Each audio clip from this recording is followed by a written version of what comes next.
«Леопард-2» одним выстрелом способен уничтожить любой российский танк, военный аналитик. Немецкий танк «Леопард-2» способен стрелять с большей дальностью, имеет систему ночного видения и отличную стабилизацию, это позволяет вести стрельбу без остановки. Об этом сообщил военный аналитик Алексей Гетман. Танки «Леопард-2» более маневренные, они быстрее стреляют и стреляют на большую дальность, чем российские танки 2,5 км против российских 2 км. Его выстрел автоматически уничтожает любой российский танк, даже самый современный, чего не скажешь о выстреле из российских танков по немецким, и тем более по английским танкам.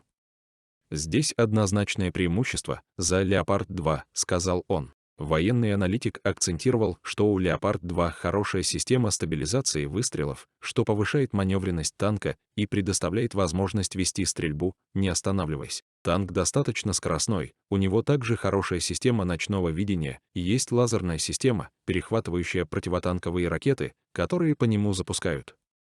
Плюс мощность двигателя, калибр орудия, отметил он. Он подчеркнул, что комплекс всех характеристик танка «Леопард-2» дает ему возможность бороться с десятком российских танков. Там хорошо защищен экипаж, и боекомплект находится не внизу, как в советских танках. Поэтому, когда взрывается боекомплект, вся сила, вся взрывная волна уходит в сторону от экипажа, наружу. В принципе, даже если взорвется боекомплект, то на 99%, что если экипаж и пострадает, то он не погибнет.